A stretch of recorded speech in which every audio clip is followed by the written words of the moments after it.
Hey everybody, today I'm talking about my top 10 relaxing board games. Now 9 times out of 10 when I fancy board gaming, I tend to kind of gravitate towards heavy strategy games that kind of pull your brain in different directions. But sometimes you just fancy a change of pace and just want something where you can relax and enjoy the process and just have a good time.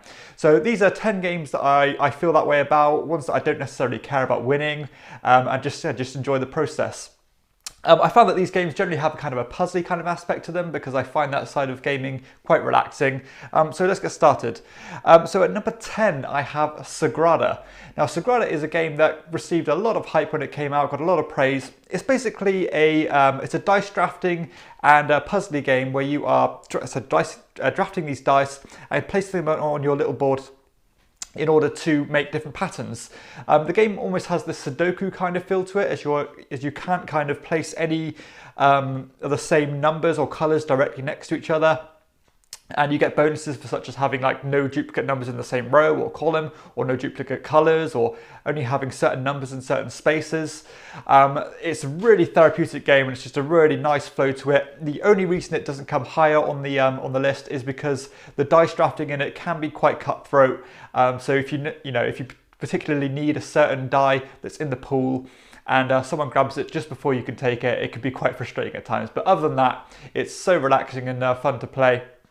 And it looks absolutely beautiful as well. I love the theme of it being kind of you being crafters of stained glass windows, and just the translucent dice and the nice player boards and the different powers you can use are just really nice, and it just comes together in a wonderful package. So that's Sagrada. Number 9, I have Wingspan. Now, Wingspan is a game from 2019 that received, again, tremendous kind of hype and buzz when it came out. It's still highly talked about and regarded now. It's a game where you are basically collecting these bird cards and putting them in different rows. And basically, it's got a degree of engine building to it because each of these birds has a unique power. And when you kind of activate these bird rows, all those powers of a certain row just trigger, and you can get lots of different bonuses and stuff. The thing I like about it, or that I find relaxing about it, is not only just the theme and the production, because all the illustrations of the card are absolutely gorgeous. The game comes with this gorgeous dice tower with it and wonderful production in general. And it just has a nice flow and feel to it, nice, simple, elegant mechanisms, and just enough thought to keep you engaged, but not enough to kind of, really get your brain working overtime. So it's just weighted at such a nice level where anybody can enjoy it. But again, not to the point where it's just brainless. So yeah, a very pleasant, fun game. That is Wingspan. At number 8, I have Carcassonne. Carcassonne is a game that was probably one of the first games that almost any gamer, including me, plays when they get into the hobby. It's a tile placement game where you're trying to make these different roads and castles in order to score points. When I play it now, I really don't play with a competitive edge. I just enjoy the process. I just enjoy watching the map expand. It's a game that me and my girlfriend tend to play in the garden in summertime. And so when I play it, I do enjoy it. Not really something I'd request to play, unless I'm in a very particular mood. But yeah, I can definitely see why this game has stuck around so much. And normally for a gateway game, I've kind of gone and done it, and I kind of it's in the rear view mirror, and I don't want to play it again. But with Carcassonne, I think it's just such a nice, elegant, and smooth game. I'm happy to play this one anytime. So that is Carcassonne, my number 8. At number 7, I have That's Pretty Clever. This game, I'm purely kind of giving the merit on its solo mode play on the app.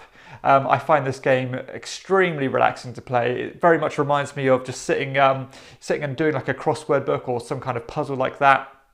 It's another dice drafting game where you're picking up these dice, trying to put them in their different colours, and getting points in loads of different ways. But all the different ways you can score points combined with each other and get you huge multiplying rewards. And it's one of those games you want to go back to time and time again to try and beat your best score. It's just a really fun experience that plays in about 10-15 minutes. And again, it's just tremendous fun and very relaxing. That's Pretty Clever. At number 6, I have Tao Long. Now, Tao Long is a 2-player abstract game, which normally would be something that I'd steer way away from because I find them quite, too kind of in your face and too stressful because you don't want to make a single mistake. But this one has a very different feel to it, as each player kind of controls this dragon, and you are navigating around this map trying to just take bites out of each other and basically kill the other dragon. But the way you move around uses the Mancala system, where you have these different kind of tokens, and you are moving a block of tokens around this wheel of actions, and whenever you land somewhere, that's the action you get. It's just a very nice little spatial puzzle. It looks, again, it looks absolutely fantastic. The way the dragons move is just slow and methodical, but to a point where it's not overly frustrating. I just find it quite, as I said, relaxing. So that's why Tao Long is my number 8. Number 6. At number 5, I have Tokaido. Now, Tokaido is a game that pretty much plays itself, in my opinion, but I just find it so just relaxing and quite therapeutic. Everybody basically is taking the role of this different tourist who is traveling through Japan in a point-to-point kind of grid system. And along the way, you go to all these different kind of, different sites that can kind of do different things, such as you can make donations to shrines, and then you get points on majorities, or you can collect these different paintings for set collection points and stuff like that. So basically, it has this mechanism where you can go as far as you want on the track, but you can never go back on yourself, and you can never share a spot with anybody else. So you've got to jump towards the next place before someone else gets there. But naturally, I just think this game, as I said, it almost has that feel where it plays itself, and all the decisions are fairly obvious, but it's so inoffensive and it looks so nice and it's so cleanly designed that I just wouldn't turn a game of this down, because it's just so it's nice and fun. It just puts a smile on your face, and it's the thought process is so unstressful that it's just a joy to play. So that's Tokaido at number 5. At number 4, I have Santiago de Cuba. This is a Euro-style game, but one that just has enough going on in it to keep you engaged. But again, it has that very kind of relaxed feel to it. It has this very gorgeous looking board of this port in Cuba, and you are going around this track in this little car, going to these different spots and getting different resources, and you're getting those resources in order to trade them in for when you get back to the port at the bottom. But everybody is sharing that car at the same time. So if you go past a certain spot that someone wants, they'll have to go all the way around the board in order to get to the spot that they want, and have to pay money for every excess kind of space they have to go. It also has this dual kind of mechanism where when you go to a spot, not only do you have to take the rewards of that spot, you can also take this worker placement action as well based on the colour of that spot. And again, it's so simple in its concept, but again, it just has enough going on in it to keep your mind engaged. It has a very slight amount of engine building, a very slight amount of worker placement, and that point-to-point movement just keep the game flowing nicely. There is a competitive edge to it, but it doesn't feel cutthroat at all. And again, it plays in a nice amount of time, and it's just very simple and pure, and I enjoy it quite a lot. So that's Santiago de Cuba at number 4. At number 3, I have Museum. Now, Museum is one of the best looking games on the market. It is absolutely gorgeous to look at. Vincent Dutrait has hand illustrated a whole bunch of different artifacts from kind of world history, from all the different kind of cultures. And the idea of the game is that everybody has their own museum. They're basically taking these cards and placing them in their museum in different sets. So you've got all your different kind of cultures and your different kind of themes or genres of artifacts, such as your military and your nautical stuff. And you're basically trying to align all these different cards in certain orders and different exhibits. And so that kind of spatial puzzle is there. You get a whole bunch of points based on set collection. And this is probably one of the games where I just do not care about winning. I just enjoy looking at all the art. I enjoy looking at all the kind of flavor text. And it's just, it's got a really nice feel to it, a nice flow to it. It plays in a nice amount of time. And yeah, it's just a joy to play. That is Museum at number 3. At number 2, I have another strictly 2-player game with Patchwork. Now, Patchwork is another kind of spatial puzzle as you are collecting these different polyomino kind of tiles and placing them on your board as if you're making this patchwork quilt.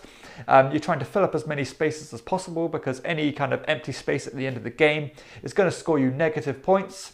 But it also has this very cool kind of economy in the game, as you are traveling around this time track, in order to collect the tiles you want, but the tiles you want also have buttons in them which determine the income you get at certain points in the game.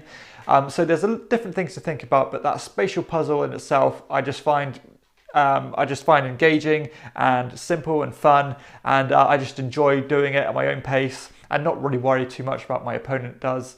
So yeah, that's why Patchwork is at number 2 for my most relaxing games. And finally, at number 1, I have Sherlock Holmes Consulting Detective.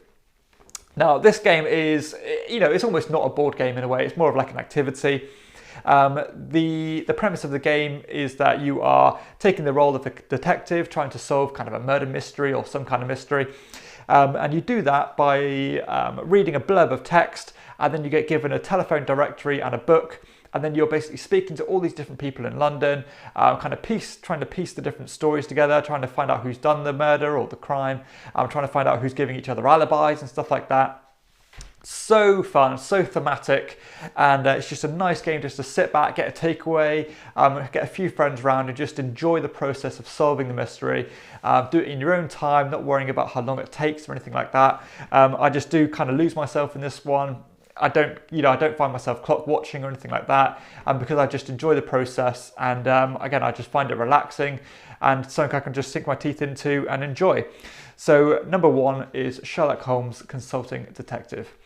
So that concludes my top 10 most relaxing board games. I hope there's something on there that maybe you haven't heard of before or something you want to check out. I hope you enjoyed the video. If you have, please hit like and subscribe to the channel and check out my other videos too. For everyone else, I'll see you next time on Chairman of the Board. Bye.